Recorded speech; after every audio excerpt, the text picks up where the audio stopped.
Você provavelmente já ouviu falar do Spike Lee, que é um dos principais nomes quando se fala de cinema negro, tanto nos Estados Unidos quanto mundialmente falando, principalmente após seu sucesso exponencial depois de ter lançado Infiltrado na Clã, que rendeu ao diretor seu primeiro Oscar por roteiro adaptado, mesmo que não tenha recebido o devido valor da academia e tenha perdido o prêmio principal da noite para um filme com estereótipos racistas.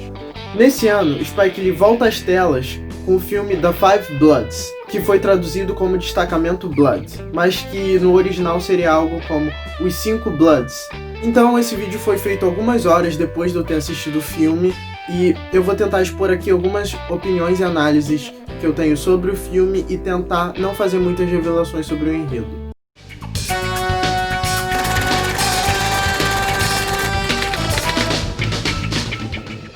O filme anterior, Infiltrado na Clã, tem uma mensagem antirracista bem clara e bem didática, além de servir como um tapa na cara em muitos aspectos da sociedade estadunidense, principalmente da forma como eles deixaram a clã ainda operar nos dias de hoje e até ter um presidente com ideais similares no poder. Agora, The Five Bloods tem uma pegada completamente diferente, com personagens com muito mais nuances e personagens muito mais difíceis de engolir e difíceis de se identificar.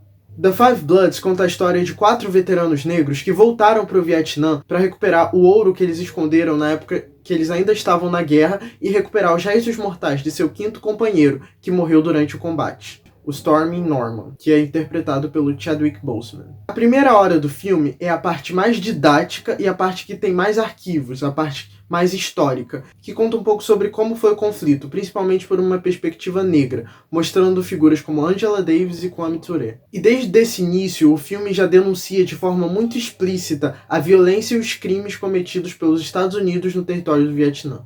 E ainda faz diversos paralelos entre a luta antirracista, por exemplo, de Malcolm X, e a luta anti-imperialista de Ho Chi Minh, no Vietnã. O que me lembra, inclusive, uma foto que o Emicida postou recentemente nas redes sociais, que ele tá perto de uma estátua do Ho Chi Minh, quando teve a polêmica de derrubar estátuas, e ele estava dando exemplo de estátuas que não precisavam ser derrubadas, pois ele entende a importância da luta anticolonialista e como ela se liga à luta antirracista. Uma crítica que o filme faz logo em seu início é em relação a outros filmes hollywoodianos, como Rambo, que, de acordo com um dos personagens, tenta reescrever a história da Guerra do Vietnã de forma com que os Estados Unidos tivesse ganhado no final. E o filme faz uma crítica a esse heroísmo branco e romantizado. Mas, ao mesmo tempo, o filme apresenta uma diferente narrativa dos heróis da Guerra do Vietnã, que são os heróis negros. Isso se manifesta na figura do Stormy Norman, que é um personagem que é mostrado de forma quase perfeita e é endeusado ao longo do filme. Um filme também sobre a Guerra do Vietnã e que The Five Bloods bebe muito na fonte é o Apocalypse Now. E, inclusive, em alguns momentos do filme, o diretor deixa muito claro as referências, como, por exemplo, logo no início, na boate que eles entram para dançar, tem o nome Apocalypse Now e escrito com a fonte do filme.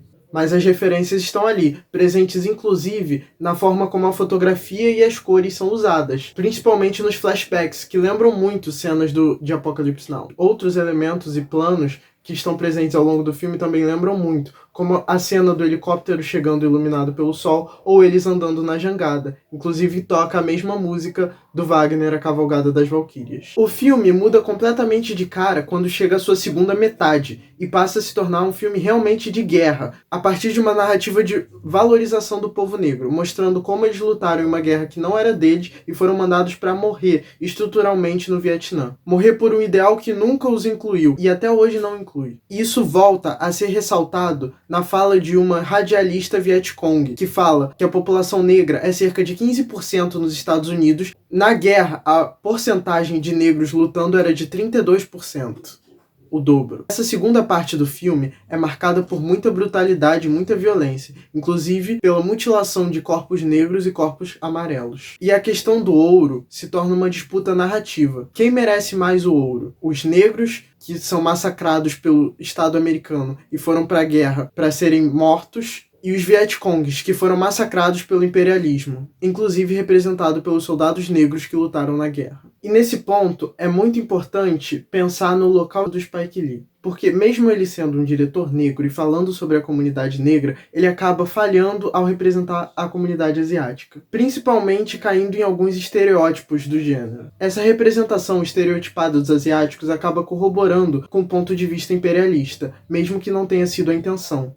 Isso se revela principalmente no fato dos personagens amarelos no filme terem muito pouca profundidade, perdendo até para os personagens brancos, que tem uma pitada de white saviorism. Porque mesmo com tudo isso, ele é um dos primeiros diretores americanos a mostrar um pouco da visão dos Vietcongs, o que nunca foi mostrado em nenhum outro filme sobre a Guerra do Vietnã, que mostram os Vietcongs só como vilões sem alma ou personagens que não aparecem e não tem nenhum tipo de desenvolvimento. Todas essas narrativas do filme convergem para mostrar que a guerra ainda não acabou em muitos planos. A guerra não acabou, por exemplo, no plano psicológico dos personagens. E aí a gente é apresentado ao personagem Paul, interpretado por Delroy Lindo, que é um personagem que nunca conseguiu se reinserir na sociedade após a guerra, e que seus traumas de guerra vão se elevando ao longo do filme, e ele vai perdendo cada vez mais a sua lucidez. E ele protagoniza as cenas mais emblemáticas do filme e questionamentos essenciais, como o questionamento de coletivismo contra a individualidade,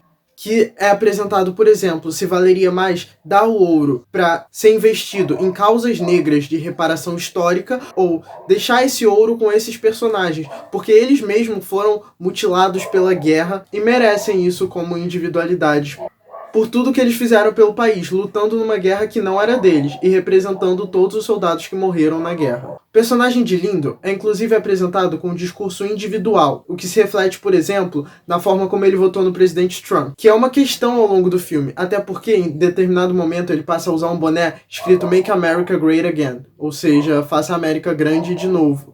E esse boné passa a ser um personagem do filme. Inclusive, o Spike Lee faz questão de mostrar sua campanha anti-Trump quando mostra o filho desse personagem fazendo um discurso contra o Trump, dizendo que a comunidade negra nos Estados Unidos foi a única que não votou em peso para esse membro da clã chegar ao poder. Outra discussão importante é que quando eles voltaram para os Estados Unidos, o personagem de Lindo é chamado, por exemplo, de matador de crianças. E mesmo que ele realmente tenha cometido os crimes de guerra, provavelmente a pessoa que falou isso para ele foi um branco universitário que teve o direito de não ir para a guerra e de não ter seu povo sumariamente exterminado pelo Estado americano.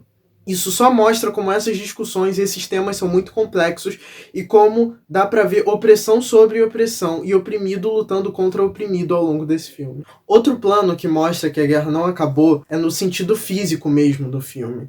Porque os mesmos conflitos acontecendo dos soldados negros americanos contra os Vietcongs se reflete no final do filme. É a guerra do Vietnã que tem suas sequelas e seus reflexos até hoje, e isso está muito bem representado no filme. Um terceiro sentido do fato da guerra nunca ter acabado é que a luta contra o imperialismo e contra o racismo nos Estados Unidos ainda está longe de acabar.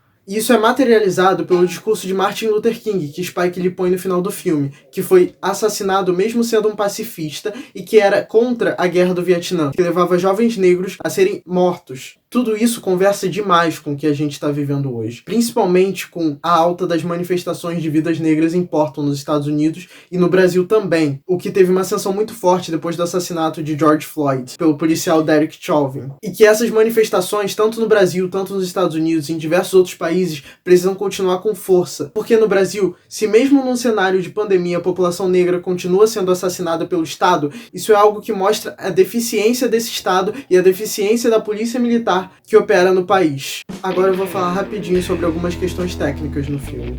Que o filme ele tem muito a cara do Spike Lee, principalmente em relação aos inserts de arquivos históricos e palestras e fotos de personagens importantes, principalmente relacionados à cultura negra, seja cultura pop ou personagens históricos de grande valor. O que também é materializado na trilha sonora, que conta com várias músicas de Marvin Gaye que são essenciais para compor a narrativa do filme. Um detalhe que para mim fez toda a diferença ao longo do filme é que nos flashbacks de guerra, os personagens são interpretados pelos seus atores mesmo velhos, tirando o personagem do Chadwick Boseman, o que mostra que a guerra não saiu deles de nenhuma forma, que é como se eles ainda estivessem lutando aquela mesma guerra mesmo velhos. Assim, mesmo que seja um filme com uma estrutura narrativa diferente da hegemônica e meio difícil, além de ser um filme muito pesado, que mostra os horrores da guerra de forma muito explícita, tanto nos materiais históricos quanto quando os personagens são assassinados. Ao longo do filme a gente vê muitos corpos amarelos sofrendo e muitos corpos negros também. É um filme que vale a pena ser visto, principalmente pela forma como ele lida com todas essas questões. E que já tá tendo inclusive um grande sucesso, pois do top 10 da Netflix conseguiu chegar no top 2 por alguns dias. E quando eu gravei esse vídeo tava no top 5.